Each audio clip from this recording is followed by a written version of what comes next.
Recovery agent के रूप में आपने गाड़ी की एक किस्त बाउंस हुई, सड़क चलते आपकी गाड़ी उठा ली जाती है, जबकि ये अपराध है। अगर कोई गाड़ी उठाता है उसके खिलाफ केस होगा। यह पटना हाईकोर्ट ने कहा। कोर्ट को क्यों बोलना पड़ा? यह बात तो बैंक वाला बता सकता था कि सड़क चलते किसी गाड़ी नहीं उठाई जा सकती। ये तो लोन देते समय बताया जा सकता था कि अगर आपकी एक ईएमआई बाउंस हो जाती है तो ये कोई अपराध नहीं होगा, आप उसको बाद में जमा करा सकते हैं, आपकी गाड़ी छीनी नहीं जाएगी, आपके घर पर कब्जा नहीं किया जाएगा। जो काम मैं कर रहा हूं, असल में ये काम सरकार को करना चाहिए, लेकिन सरकार के लोग ये मानकर ही तैयार नहीं कि इतनी बड़ी समस्या है। वो तो कहते हैं आप झूठ बोल रहे हो। शुरू में कहते, अब तो नहीं कहते। उन्हें लगता था हम तो अपनी तरफ से बना रहे हैं समस्या। तो मैंने ठीक है, एक काम करते हैं, हम जो लोग परेशान हैं उनकी जानकारी आपके पास ले आते हैं, तब तो आपको यकीन हो जाएगा कि लोग परेशान हैं। और जब 25,000 लोगों की जानकारी भेजी गई, तब सरकार को वो नंबर बहुत कम लग रहा था, कोई फर्क नहीं पड़ा। जब संख्या हो गई 50,000 तो सरकार को लगा हाँ कुछ गंभीर समस्या है, यानी कि जो कह रहे हैं उसमें कुछ थोड़ी बहुत सच्चाई है। जब संख्या हुई 1 लाख तो फिर सरकार से जवाब आने शुरू हो गए। वित्त मंत्री से लेटर का जवाब आने लगा, आरबीआई से जवाब आने लगे।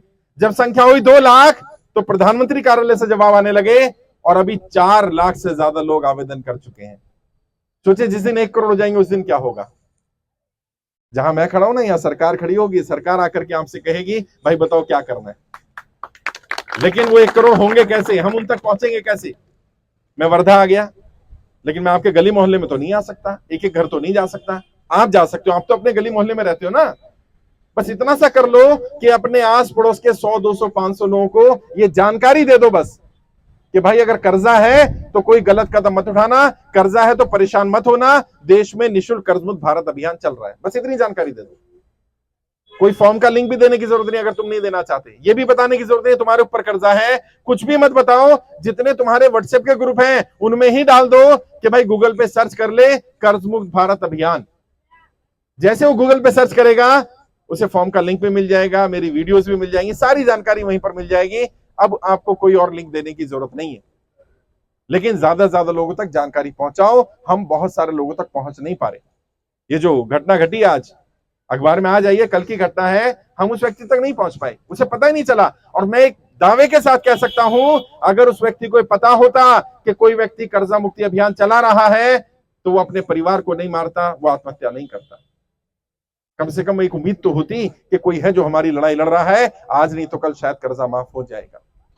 और मैं जहां भी जा रहा हूं लोगों को यही बता रहा हूं, मुझे नहीं मालूम कब होगा, लेकिन मैं आपको एक बात दावे के साथ कह सकता हूं, आज नहीं तो कल सरकार को जनता का कर्जा माफ करना पड़ेगा। अब कोई विकल्प नहीं है। क्यों? क्योंकि सरकार के ऊपर दबाव पड़ने लगा है। और हमने इसी महीने की 30 तारीख लास्ट डेट दी है। जंतर मंतर आप में से कुछ लोग आए थे कार्यक्रम में, मैंने मना किया था दिल्ली से बाहर से लोग मत आना, फिर भी दिल्ली से बाहर से भी सैकड़ों की संख्या में लोग थे। वहां आपने कार्यक्रम देखा होगा, हजारों लोग थे वहां पर, हजारों लोग। पुलिस ने बैरिकेडिंग की हुई थी, हजारों लोग पहुंचे। और वहां सबके सामने हमने तय किया कि सरकार को 30 तारीख तक का अल्टीमेटम दे दिया जाए। 30 जून तक का समय है सरकार के पास। सरकार तय कर ले उसे जनता का कर्जा माफ करना है कि नहीं करना। अगर सरकार कोई निर्णय नहीं लेती है तो फिर हम निर्णय लेंगे कि अब सरकार का क्या करना है। जनता का कर्जा माफ तो करना पड़ेगा, और कोई विकल्प नहीं है। और मैं कोई अपने लिए नहीं मांग रहा, मेरे ऊपर कर्जा नहीं है, कलीम भाई के ऊपर कर्जा नहीं है, आपके प्रदेश प्रभारी है, अरविंद जी इनके ऊपर कोई कर्जा नहीं है, अक्षय के ऊपर आपके लोकसभा प्रभारी कोई कर्जा नहीं है, मेरी टीम के किसी साथी पर कोई कर्जा नहीं है। हम जनता की लड़ाई लड़ रहे हैं। और मैंने बार बार कहा, अपने लिए तो जानवर भी जी लेते हैं यार, हैं, जानवर भी अपने लिए लड़ाई लड़ते हैं, अपने बच्चों की लड़ाई लड़ते हैं। इंसान वो है जो दूसरों की लड़ाई लड़े, जो दूसरों का साथ दे, जो दूसरों का सहयोग करे। और बापू ने, महात्मा गांधी जी ने हमें यही तो सिखाया।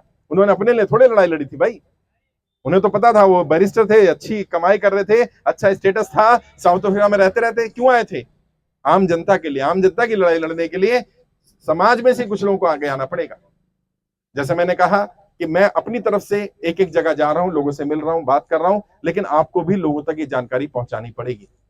3-4 चीजें हैं जो हम मदद कर रहे हैं, वो भी बता देता हूं ताकि तुम्हें पता रहे कर्जा मुक्ति अभियान मदद कैसे करता है। लोग सवाल पूछते हैं कि मैं एक फॉर्म भर दूंगा, मेरा लोन माफ हो जाएगा, मैंने आज फॉर्म भरा, कल से मैं ईएमआई देनी बंद कर दूं। मैं आपको सही तरीका बताना चाहता हूं कि कर्जा माफी का नियम क्या है और हम क्या क्या मदद कर रहे हैं। 4 स्तर पे हम मदद कर रहे हैं आपकी। पहली मदद क्या है? सरकार को यह बताने की कोशिश कर रहे हैं कि कितने लोग कर्जे के अंदर हैं। उसके लिए हम क्या कर रहे हैं, आपके फॉर्म भर करके जो जानकारी आप लिख कर देते हैं वो जानकारी सरकार को दी जाती है। आज भी मैं आपको फाइल नंबर दूंगा, आपका जो फाइल वित्त मंत्रालय भेजी गई है, जिनको फाइल नंबर नहीं मिला वो फाइल नंबर लेकर के जाना। जिन लोगों ने भी 31 मई तक फॉर्म भरे हैं, 31 मई तक के फॉर्म हमने जमा करा दिए, जो जून में भरे जाएंगे उनके फॉर्म जुलाई में जमा करा देंगे। सरकार को पहला काम हम ये कर रहे हैं आपकी मदद करने का, कि आप परेशान हैं, ये सरकार को सपना नहीं आएगा। वर्धा में कोई आदमी कर्जे के कारण परेशान है, ये वित्त मंत्री को सपने में नहीं आने वाला है, प्रधानमंत्री को सपने में नहीं आने वाला। उन तक जानकारी पहुंचानी पड़ेगी और उन तक जानकारी पहुंचाने का पहला काम हम कर रहे हैं, पहली मदद कर रहे हैं, निःशुल्क कर रहे हैं। दूसरा काम क्या कर रहे हैं, जो लोग कर्जे की दलदल में फंसे वो फंसे कैसे। ज्यादातर लोगों को लगता है उनकी गलती है, उन्हें एहसास कराने की कोशिश की जा रही है आप कर्जे की दलदल में फंसे, इसमें आपकी गलती नहीं है, इसके लिए सरकार की गलत नीतियां जिम्मेदार हैं। और कैसे गलत नीतियां जिम्मेदार हैं? ज्यादातर लोगों ने बताया कि साहब हमारा व्यापार अच्छा चल रहा था, नौकरी चल रही थी, काम धंधा चल रहा था, लेकिन पहला झटका लगा जब 2016 में नोटबंदी करी गई। नोटबंदी के बाद व्यापार कम हो गए, नौकरियां छूटनी शुरू हो गई, हम कर्जे की दलदल में फंसे। कई लोगों ने कहा वो झटका झेल गए, उससे हमें फर्क नहीं पड़ा, लेकिन जो दूसरा झटका लगाया जीएसटी के रूप में, उससे हमारा व्यापार तबाह हो गया। जिस कंपनी में हम काम करते थे वो कंपनियां बंद हो गई, हमारी नौकरियां छूट गई, जीएसटी ने हमारी कमर तोड़ी। कई व्यापारियों ने कहा नहीं उससे भी फर्क नहीं पड़ा हमें, लेकिन ये जो लॉकडाउन लगाया गया, इस लॉकडाउन ने हमारी कमर तोड़कर रख दी। लॉकडाउन ने हमें कर्जे की दलदल में फंसा दिया। यहां जितने लोग भी बैठे हैं ईमानदारी से बताना, इन तीन में से कोई ना कोई कारण होगा। और सरकार के लोग क्या कह रहे हैं? सरकार के एक मंत्री कहते हैं कि भारत में कोरोना से, लॉकडाउन से किसी की आर्थिक स्थिति पर कोई फर्क नहीं पड़ा। मैं समझ नहीं आता मुझे कि ये लोग कहां जाकर के बात करते हैं। किसी भी मार्केट में चले जाएं, वर्धा की किसी मार्केट में चले जाएं, नागपुर की किसी मार्केट में चले जाएं, पता चल जाएगा। व्यापारी से पूछ ले व्यापार पहले कितना था और अब कितना, वो बता देगा व्यापारी। और यहां जितने लोग बैठे हो ईमानदारी से बताओ, लॉकडाउन से फर्क पड़ा कि नहीं पड़ा? भाई हाथ खड़े करो, कितने लोगों को लगता है लॉकडाउन से फर्क पड़ा? अब ये देखो, ये सरकार के लोग देख ले, हाथ खड़े करो, दिखा दो भाई सबको। ये इतने लोग हैं, ये मानते हैं लॉकडाउन से फर्क पड़ा। और यहां 100 में से 100 मानते हैं। 4 लाख के 4 लाख लोग जो जुड़े हमारे साथ, वो ये मानते हैं कि लॉकडाउन के कारण फर्क पड़ा। सच्चाई को स्वीकार करना पड़ेगा। तो दूसरा काम क्या कर रहे हैं? सरकार को यह सच्चाई बताने की कोशिश कि कहीं कोई व्यक्ति परेशान है कर्जे के कारण, और परेशानी का कारण जो है वो व्यक्ति खुद नहीं है, और व्यक्ति को भी बताने की कोशिश कि आप कर्जे की दलदल में फंसे, इसमें आपकी गलती नहीं है। इसलिए कोई गलत कदम नहीं उठाना, लोगों को बचाने की कोशिश की जा रही है। और आप लोगों की दुआ से पिछले 1 साल में लगभग 30,000 ज्यादा लोगों को हम आत्महत्या करने से बचा चुके हैं। 30,000 ज्यादा लोगों को बचा चुके हैं। कल भी मैं दिल्ली में था, जनता दरबार लगा था, आपने वीडियो देखा हो, फोटो देखा हो, सैकड़ों लोग आए वहां भी मिलने। एक बच्ची आई, रोने लगी आकर के, बैठ करके मेरे सामने, कहते सर जिंदा हूं तो सिर्फ इसलिए कि आपकी एक वीडियो देख ली थी, मुझे लगा एक उम्मीद है, कोई व्यक्ति है जो हमारी लड़ाई लड़ रहा है, नहीं तो मैं मर जाती। एक सज्जन आया, वो कहते मैं इंग्लैंड में रहता था, मैंने आपकी वीडियो देखी, मैं अपनी प्रॉपर्टी सब कुछ छोड़ चुका था, मुझे लगा कि अब जीवन बचेगा नहीं। उस दिन से वापस आया इंडिया में, आपके जो रणनीतियां बताई उस पर काम करना शुरू करा, और कम से कम आज मैं जिंदा हूं। अच्छा लगता है कि किसी का जान बचा पा रहे हैं, लेकिन दुख भी होता है बहुत सारे लोगों की जान नहीं बचा पा रहे, बहुत सारे लोगों तक नहीं पहुंच पा रहे। बस ये बताने की कोशिश है कि आप कर्जे की दलदल में फंसे, इसमें आपकी गलती नहीं है। भाई लॉकडाउन आपने तो नहीं लगाया ना, जीएसटी आप तो नहीं लेके आए, नोटबंदी आपने तो नहीं करी। जब कोई गुनाह आपने नहीं करा तो सजा आपको क्यों मिले? सरकार की गलत नीतियों के कारण लोग कर्जे की दलदल में फंसे हैं, इसमें आपकी गलती नहीं है। सरकार की गलत नीतियों की सजा अपने आप को मत दीजिए।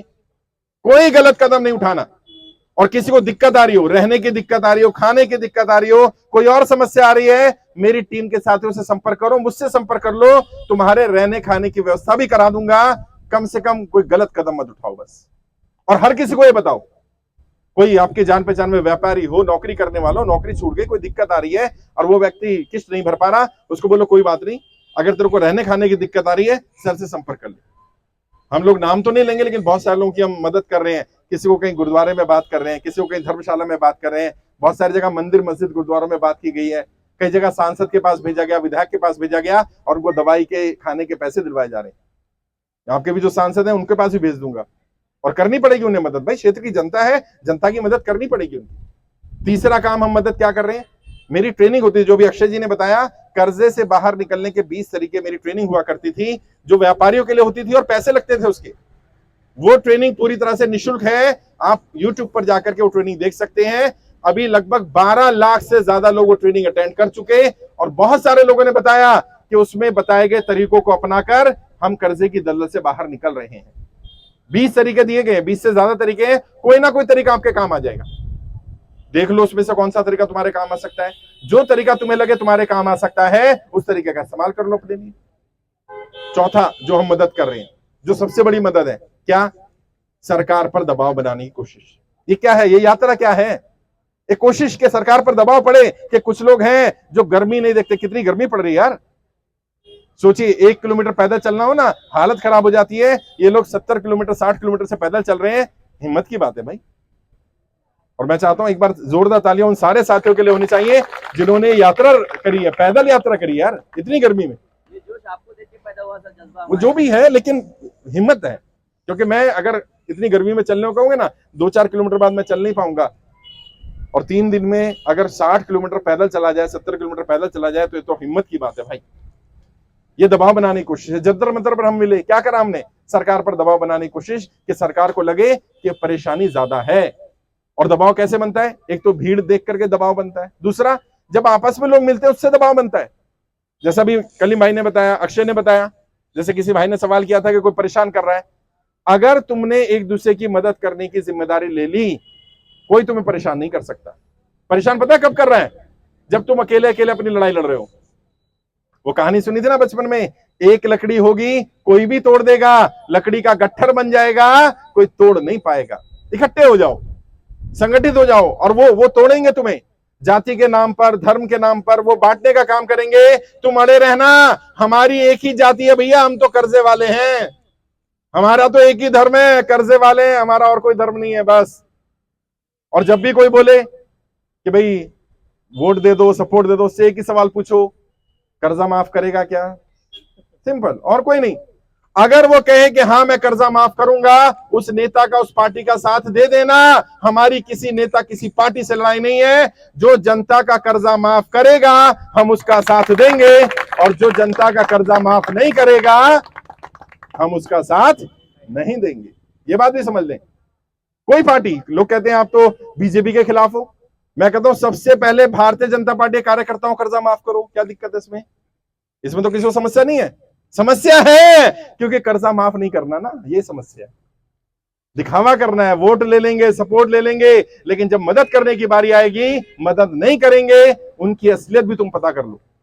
और मुझ पर यकीन ना हो ना, अपने सांसद के पास जाना, अपने विधायक के पास जाना, जिस पार्टी को तुम सपोर्ट करते हो उस नेता के पास जाना और उससे पूछना क्या तुम मेरी कर्जा माफी के लिए मेरी अपील करोगे? पता चल जाएगा, कहेगा नहीं ये सब नहीं होता हमारे। और इसीलिए मैंने क्या किया, इन सारे नेताओं को एक्सपोज करने के लिए, इनकी असलियत जनता को बताने के लिए देश के सभी 543 सांसदों को पत्र भेजे। और पत्र में क्या सवाल पूछा? सिर्फ एक सवाल था कि क्या अपने क्षेत्र की जनता की कर्जा माफी का आप समर्थन करते हैं कि नहीं करते? अभी तक सिर्फ 7 सांसदों के जवाब आए भाई। बाकियों ने जवाब देना भी जरूरी नहीं समझा। क्यों? क्योंकि अगर जवाब हाँ में दिया तो फंस जाएंगे। क्यों? इन सबको मैं भेज दूंगा सांसद जाओ, वो कह रहा है भाई माफ करूंगा। और अगर ना में दिया तो फंस जाएंगे, क्योंकि जनता कहेगी जब हमने तेरे को सांसद बनाया और तू हमारा कर्जा माफ नहीं करेगा तो अगली बार हम तेरे को सांसद भी नहीं बनाएंगे। तो उन्होंने जवाब नहीं दिया, 7 ने दिया। और मजे की बात यह, 7 के 7 सांसदों ने कहा हम जनता की कर्जा माफी का समर्थन करते हैं। 7 ने हाँ कहा है। अब क्या कहा जा रहा है? अब इन सांसदों कहा जा रहा है अगला मानसून सेशन होने वाला है, सदन में ये मुद्दा उठाओ। ऐसे थोड़ा ही बोल दिया कि हाँ करेंगे, सदन में उठाओ मुद्दा। सदन में प्रधानमंत्री को बोलो कि प्रधानमंत्री जी आपके पास 4 लाख लोगों की जानकारी आई है, उनका कर्जा माफी के ऊपर क्या निर्णय ले रहे हो बताओ। पता तो चले हमारे साथ है कि नहीं है। और जिन्होंने जवाब नहीं दिया उनकी भी असलियत बता रहा हूं तुम्हें। मैंने पत्र में एक लाइन और लिख दी थी, मैं पॉलिटिकल ट्रेनर हूं, मैं नेताओं को ट्रेनिंग देता हूं, मैं जानता हूं इनकी नब्ज का है। मैंने पकड़ ली थी नब्ज। क्या लिखा था मैंने लिखा था कि आप जनता की कर्जा माफी में उनके साथ हैं कि नहीं है, 7 दिन के अंदर जवाब दे दे। अगर आपका जवाब नहीं आता है तो माना जाएगा आप जनता के साथ नहीं है। तो जो जवाब नहीं दे रहे सांसद वो भी सुन ले। सांसद महोदय, अगर जनता को पता चल गया कि आप जनता के साथ नहीं है तो फिर जनता भी आपका साथ देने वाली नहीं है। ये बात समझ ले सांसद। और वर्धा के सांसद को भेजा गया, जवाब नहीं आया अभी तक। जो भी जवाब आएगा, हाँ में आए या ना में आए, पूरे वर्धा में पोस्टर लगाए जाएंगे और जनता को बताया जाएगा सांसद जी जनता के साथ है कि नहीं है।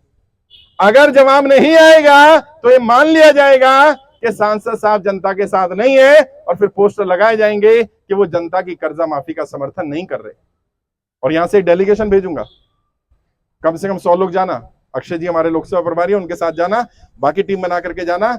सांसद जी के घर जाके बैठ जाऊं, लेटर में दिल्ली से भेज दूंगा। उनसे बोले जी इसका जवाब दे दो, हाँ या ना। बस जब तक जवाब दोगे नहीं हम बैठे रहेंगे घर पर। हमें करना कुछ नहीं है, हमें तो असलियत बतानी है इनकी कि ये जनता के साथ है कि नहीं है। और अगर उसने जवाब हाँ में दिया तो उसे सदन में मुद्दा उठवाएंगे, और अगर ना में दिया तो फिर जनता को बताएंगे कि ये सांसद ये कह रहा है कि मैं जनता की कर्जा माफी का समर्थन नहीं करता, मैं तो अमीरों की कर्जा माफी का समर्थन करता हूं। फिर सांसद वोट भी अमीरों से ले ले जाकर के, जनता पे बस मत आना वोट लेने भाई। और सारे सांसद सुन रहे हैं, रिकॉर्डिंग कर रहे हैं, सुन लेंगे, उन तक पहुंच जाएगी। सारे सांसद ये बात कान खोलकर सुन ले, अगर जनता की कर्जा माफी पर आपने उनका साथ नहीं दिया तो कल जनता भी आपका साथ देने वाली नहीं है। ये बात कान खोल के सुन ले सांसद। हमारी लड़ाई नहीं किसी पार्टी से भी, कोई सा भी सांसद हो, किसी पार्टी को, हमें फर्क नहीं पड़ता। और सांसद से क्यों, कई लोग कह रहे हैं विधायक से क्यों नहीं बोल रहे, मुख्यमंत्री से क्यों नहीं बोल रहे, क्योंकि मैं पढ़ा लिखा भी हूं। मुझे पता है ये जो मुद्दा है आर्थिक मुद्दा है, और इसका अधिकार जो होता है वो केंद्र सरकार के पास, वित्त मंत्री या प्रधानमंत्री के पास होता है। ये राज्यों के पास अधिकार नहीं होता कि किसी का लोन माफ कर दिया जाए, क्योंकि बैंकिंग सिस्टम जो है वो केंद्र सरकार के अधीन आता है, वो राज्य सरकारों के अधीन नहीं आता। इसलिए केंद्र सरकार से बोला जा रहा है। अगर राज्य सरकार का कोई मुद्दा होता तो राज्य सरकार से बोलते। मुझे पता है मेरी लिमिटेशन क्या है, मुझे मालूम है मैं किससे बात करूंगा तो बात बनेगी। मुझे किसी विधायक से, मुख्यमंत्री से बात करने की जरूरत नहीं है। इसलिए हम लोग प्रधानमंत्री कार्यालय को डाटा भी भेज रहे हैं, वित्त मंत्री को डाटा भेजा, आरबीआई को लेटर भेज रहे हैं, आपकी जानकारी लोगों तक पहुंचाई जा रही है। लेकिन बार बार एक ही अपील कर रहा हूं, कोई भी व्यक्ति कर्जे में फंस गया अगर, तो कर्जे के कारण कोई गलत कदम मत उठाना। आप कर्जे की दलदल में फंसे, इसमें आपकी गलती नहीं है। इसके लिए सरकार की गलत नीतियां जिम्मेदार है, और सरकार की गलत नीतियों की सजा अपने आप को मत देना, क्योंकि दिक्कत होगी, परेशानी होगी, झेल लेंगे। लेकिन अगर व्यक्ति ही नहीं रहा, यार वापस कहां से लाऊंगा भाई, आज नहीं तो कल कर्जा माफ हो ही जाना है। अब तो सरकार पे दबाव पड़ ही रहा है। तो जब सरकार कर्जा माफ कर दे और मानो 100 लोग दुनिया से चले गए, अब उन्हें वापस कैसे लाऊंगा। और बहुत ज्यादा दिक्कत आ रही है, एरिया में लोग परेशान कर रहे हैं। जैसे किसी ने कहा साहूकार परेशान कर रहा है, किसी को आपको परेशान करने का अधिकार नहीं है। तुरंत पुलिस स्टेशन में जाओ और उनकी कंप्लेंट करो, पुलिस वाले आपकी मदद करेंगे। उन्हें बताओ कि मुझे धमकी दे रहा है, गाली गलौज कर रहा है, क्योंकि आरबीआई की गाइडलाइंस है कोई किसी के साथ गाली गलौज बदतमीजी नहीं कर सकता। अगर करता है तो यह अपराध माना जाएगा। अगर मानहानि करता है तो मानहानि का केस चलेगा, धारा 499, 499 और 500, इसमें केस चलेगा उसके ऊपर। मानहानि का केस कर सकते हो आप उसके ऊपर, और पुलिस स्टेशन में जाकर कंप्लेंट करो। और ऐसा हुआ है, कई साथियों ने ऐसा किया जहां पर लोग परेशान कर रहे थे। पुणे की घटना, शायद पुणे में एक परिवार को परेशान किया जा रहा था, वो व्यक्ति पुलिस स्टेशन चला गया, पुलिस वालों ने बुला लिया उसको, रिकवरी वाले को, आजा भाई। माफी मांगी उसने वहां, क्योंकि आरबीआई की गाइडलाइंस है, उसको फॉलो करना पड़ेगा। आप गाली गलौज नहीं कर सकते। पैसा नहीं दे पा रहा, स्थिति खराब है, लेकिन गाली गलौज करने का, बदतमीजी करने का अधिकार किसी को नहीं है। और जैसे मैंने कहा, हमारी किसी से लड़ाई नहीं, ना किसी नेता से लड़ाई, ना प्रशासन से लड़ाई, ना बैंक वालों से लड़ाई। तुमने बदतमीजी नहीं करनी किसी के साथ, किसी बैंक वाले के साथ बदतमीजी मत करना, रिकवरी वाले के साथ बदतमीजी मत करना। अगर वो बदतमीजी करे उसकी वीडियो रिकॉर्ड कर लेना, बस आपके पास प्रूफ होना चाहिए उसने बदतमीजी करी है। बहुत सारी रिकवरी एजेंसियां बंद करवाई अभी हमने। क्यों? क्योंकि गाली गलौज नहीं कर सकता, उसके पास लाइसेंस होना चाहिए, डीआरए का सर्टिफिकेट होना चाहिए उसके पास। आपके घर आया तो विजिटिंग का लेटर होना चाहिए कि बैंक ने उसको जिम्मेदारी दी है। बैंक में 100 एम्प्लॉई हैं, 100 के 100 आपके घर आ जाएंगे क्या? कोई तो आएगा। कौन आएगा? जिसको लेटर होगा।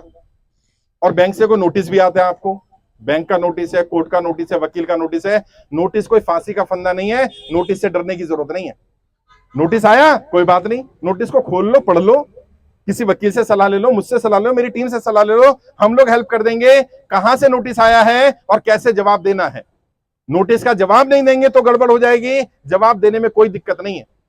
कई लोग क्या करते हैं, नोटिस लेते नहीं है, किसी ने सलाह दे दी, रिसीव मत करो, पता है क्या होगा? पहला नोटिस आएगा, रिसीव नहीं करेंगे, दूसरा नोटिस आएगा, नहीं रिसीव करेंगे, तीसरा आएगा, फिर कोर्ट से नोटिस आ जाएगा, तब भी रिसीव नहीं करेंगे तो सम्मन आ जाएगा कोर्ट से, तब भी रिसीव नहीं करेंगे, आपको भगोड़ा डिक्लेयर कर दिया जाएगा, पीओ डिक्लेयर कर दिया जाएगा, पुलिस आ जाएगी उठाने के लिए। ऐसी गलती नहीं करनी है। नोटिस आया, जवाब दे दो। और बैंक क्या करता है? बैंक नोटिस देकर के, लेटर देकर के जवाब दे मांगता है, क्या आप बताइए आपके साथ क्या हुआ, आपकी जो स्थिति बनी वो लिख दो।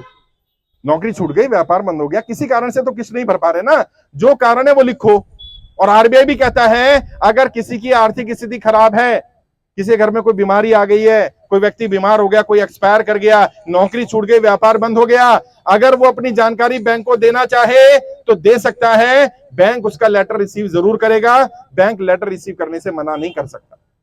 फिर भी कई लोग कहते हैं बैंक मना कर रहे हैं, बैंक लेने दो लेटर, कोई बात नहीं, फोन, इस मोबाइल फोन को हथियार की तरह इस्तेमाल करो, बैंक में जाओ, वीडियो रिकॉर्ड कर लो मैनेजर साहब की और बोलो उसमें कि आज मैं बैंक आया था, मैनेजर साहब को लेटर दे रहा हूं, मेरी स्थिति खराब है, बैंक वाले लेटर नहीं ले रहे, बस नौकरी चली जाएगी साहब उसकी, क्योंकि लेटर लेना अधिकार है उसका, उसको लेना पड़ेगा, उसकी जिम्मेदारी बनती है, आपका अधिकार है लेटर देना। एक्शन लेना ले वो अलग बात है, मदद करे ना करे अलग बात है, लेकिन लेटर लेने से मना नहीं कर सकता बैंक। थोड़े अपने अधिकारों को भी जानो, जागरूक नागरिक बनो। और जो मैं फाइल नंबर आज दूंगा आपको, ये फाइल नंबर तुम्हारा हथियार है, इसको अपने पास रखना। बैंक में जब भी लेटर दोगे, किसी साहूकार से बात करोगे, जिससे भी लोन लिया, उसको बताओ ये मेरा फाइल नंबर है, वित्त मंत्रालय मेरी फाइल गई हुई है, चेक कर ले जाकर के। जब तक सरकार से जवाब नहीं आ रहा, कम से कम तब तक का मुझे समय दे दिया जाए। कई जगह पर समय मिला भी है, डीएम ने भी समय दिलवाया है, खासकर से जिनकी प्रॉपर्टी मॉर्गेज है उनकी दिक्कत ज्यादा है। तो अभी मिलूंगा आप लोगों से जिनकी प्रॉपर्टी मॉर्गेज है, 1 to 1 बात करेंगे। किसी का कोई नोटिस आया तो नोटिस पे बात करेंगे। जिन लोगों ने फॉर्म भर दिया है 31 मई से पहले 31 मई को भी भरा है अगर, तो उनका फाइल नंबर आ गया है, वो फाइल नंबर दे करके जाएंगे आज। जिन लोगों ने 31 मई के बाद फॉर्म भरा है उन्हें अभी फाइल नंबर नहीं मिलेगा। लेकिन इससे पहले के कार्यक्रम का समापन करा जाए, मैं चाहता हूं एक बार उन लोगों का स्वागत होना चाहिए जो लोग पैदल आपके लिए इतनी दूर से चल के आए। होना चाहिए नहीं भाई?